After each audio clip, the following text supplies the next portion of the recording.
So this is Vayeira, and this is, and he appeared. Yes. So I know this is related to like Ra'a, right? Yes. What makes it, so how would you say, and he saw? He saw, past tense. Well, instead of he appeared, so this is, the Yera part is he will appear, right? And then the Vav makes it, reverses the tense so that it's, and he appeared. That's right. So how would you say, using the same construct, and he saw? Ra'a. Well, with the Vav, with the reverse of Vav, though. Okay. Yir'eh. Yir'eh. So Vayir'eh? Yeah. Vayir'eh would be, and he saw. Would it be the same letters, just different vowels? It'd be a he at the end. Shva under the resh, and aleph with a sego under it, and then a he with nothing. Okay. And then this is elav, which is to him. Right?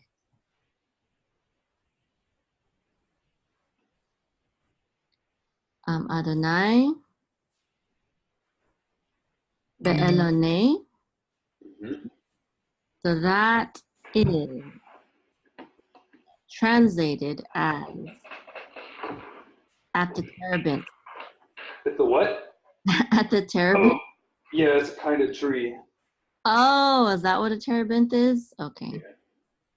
Okay, so at the terebinth. Elon is also just translated as tree sometimes. Okay. So I'm guessing it's a certain kind of tree. Okay.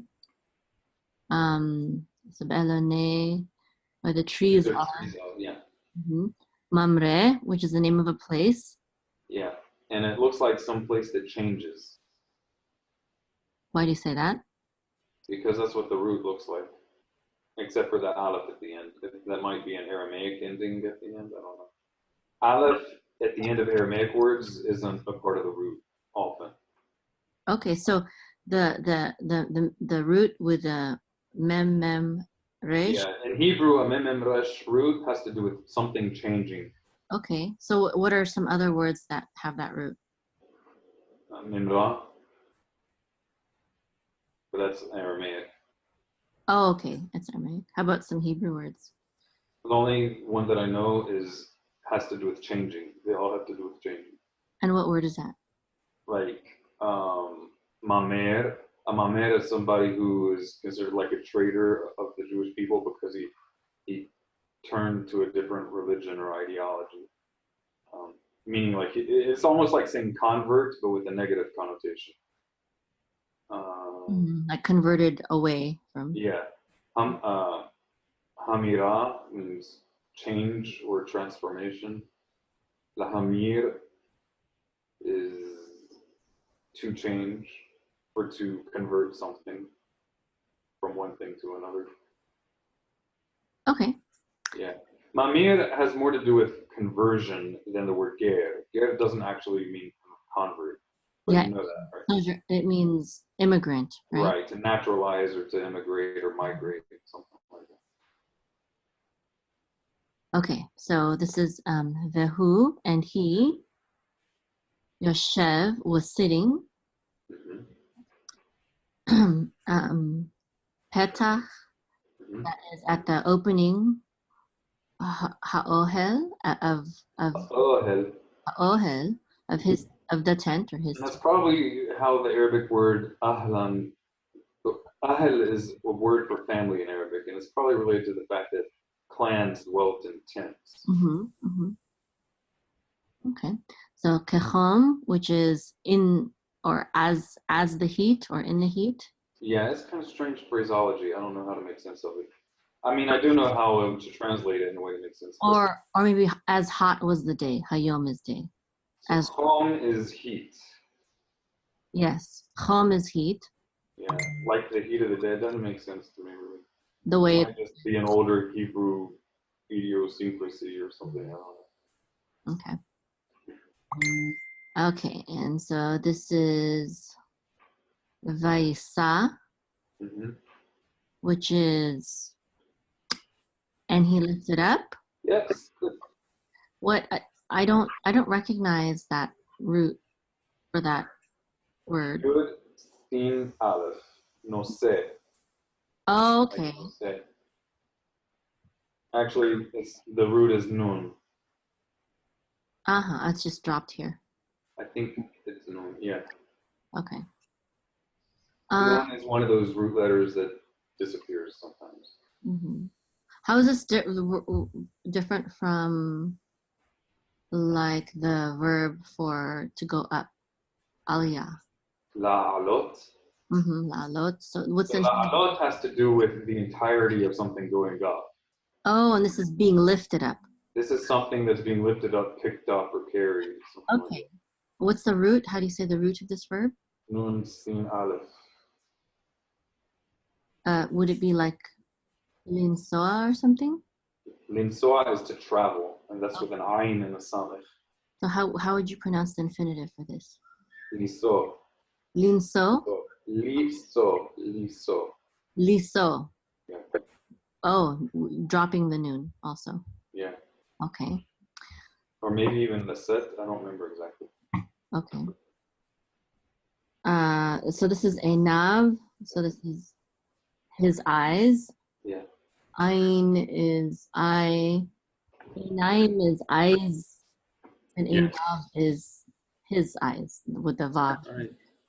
This is Vayar, which is and he looked. Vehine is and behold. Shalosha is 3. And Anashim is men. Nitzavim we're standing. Good. So this is in the present tense. It doesn't really say stood. It's describing what he was seeing, so it's in present tense. It's like I said, I visited my mom yesterday, and behold, she's sitting in her chair, shucking corn or something. Well, we would still say was. She was. Yeah, but we use the past tense verb and then the present tense. Okay. Okay. So this is alav. So they were standing over him. Alav is over him, right? Right. It can also mean about or around, but normally it means over or above. Well, he was sitting, right? So maybe that's why it says over, because they were standing. Right, could be. Especially if he was prostrate in prayer, as it seems to have been. Why do you say that? Not that it says that he was prostrate, but it does seem to be that he is having a vision of some kind. It says that Hashem appeared to him. So you take the opinion, I think this is Rashi's opinion, where he was communing with the Lord, and then after that, on a separate... You could read it more than one way. I acknowledge you could read it more than one way. And then separately, the 3 men came. Yeah. Okay. Then we have Vaya'ad. This is Vayaratz. Vayaratz. Vayaratz. Vayaratz. Yeah, you're right. I wasn't looking. So he saw Vayaratz. This is, and he ran. Likratam, which is to draw near to them. Or just toward them, not to draw near. It means toward. To go towards them. Yeah, he ran toward them. Okay. He ran towards them. Petach, which is from the front, or from the entrance, ha'ohel, of the tent. So he ran to him from where he was at the entrance of the tent. Vaish, right? Right. Vaishtachu. So and he bowed. So this looks more like and they bowed. I know that it's translated as an he bowed, but this looks like and they bowed. Okay, let me see. And he prostrated. So you're saying that it's and they prostrated, meaning the three men prostrated.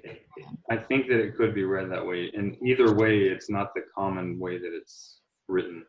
So the thing is that the vav is usually a part of the word for it to be completely prostrate. That V sound is the vav. Okay?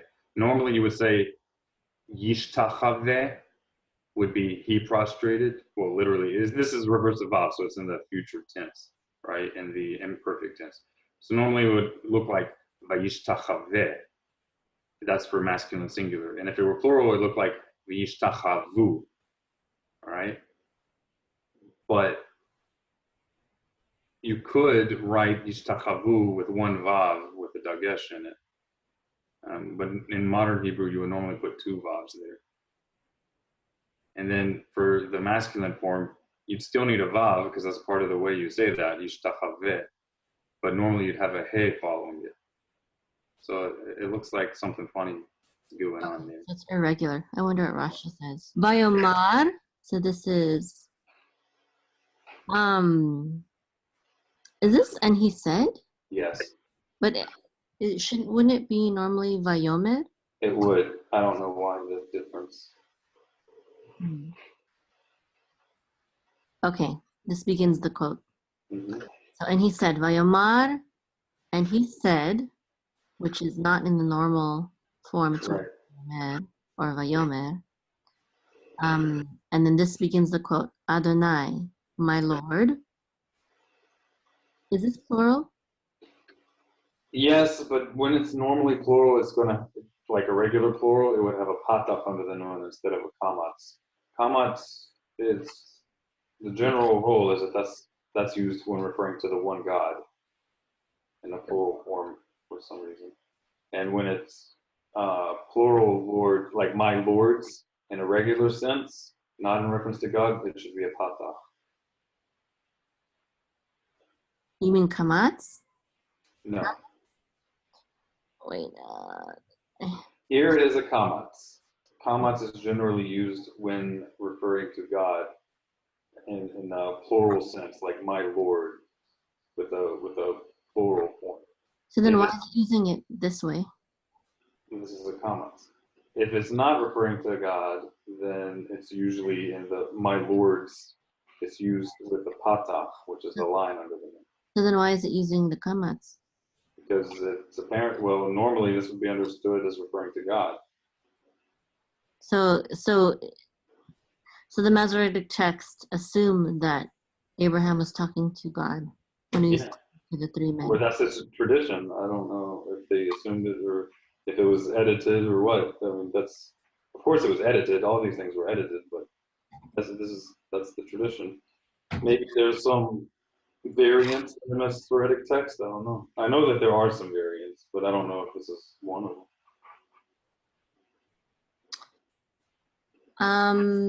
Okay. Imna, if please. Or if now. Mm-hmm. Okay. Matsati, I have found.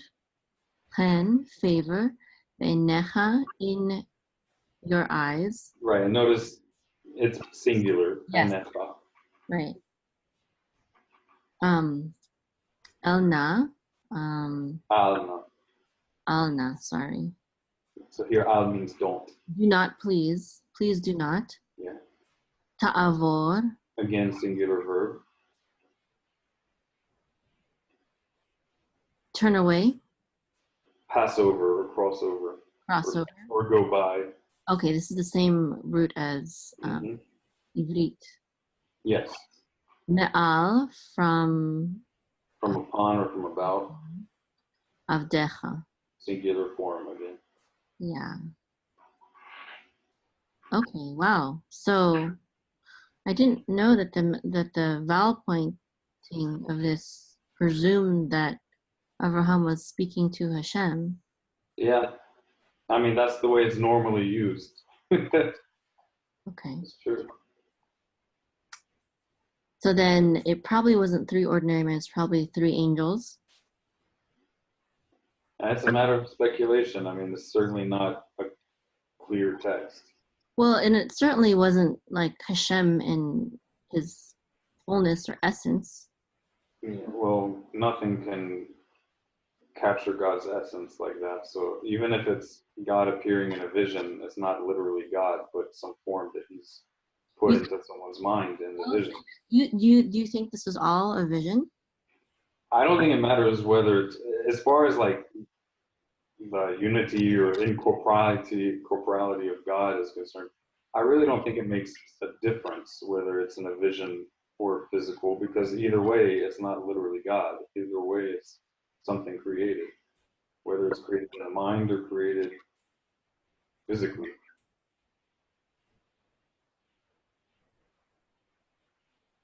Yeah. But it does show that he was speaking to 3 people who look like men Earlier, and now it's using singular form, and now it's going to go back to plural in the very next verse. Yeah, it keeps switching back, huh?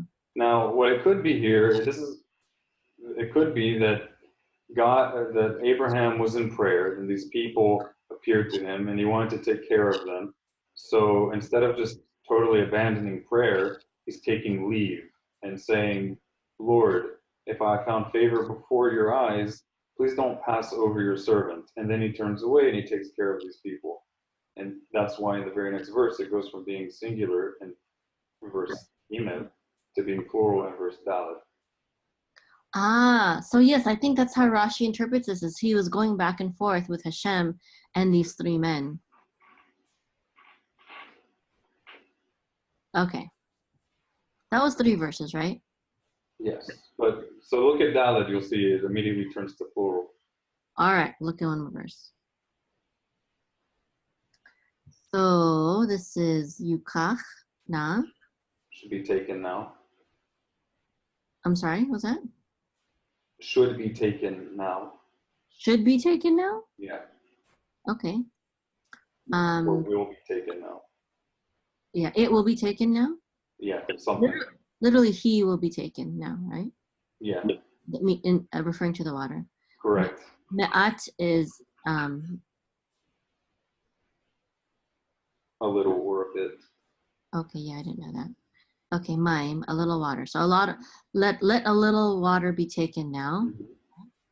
Vera Verachatsu. And wash. And wash. Plural, notice it's plural. Y'all wash, yeah? Okay. Raglechem. Plural ending. Y'all's feet. Vehi sha'anu. Sha'anu. Yeah, and lean under. Y'all lean under. Again, it's plural. Okay. Tachat, it's under the tree. Okay, so this he's speaking to one Lord, and here now he starts speaking to. It's an obvious contrast also. The writer definitely wanted us to see this sudden change. Yeah, and it's sad that it's not transferred into the. It could, I mean, it is transferred into English and Old English, like King James Version, but not nowadays. Okay. Because Old English had a plural you and a singular you. How do you say your in plural? Ye. No, that's you. Yeah. That might be one of the differences between like thine and thy or something like that.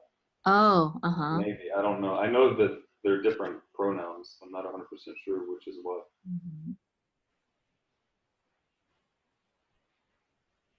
Okay. Interesting.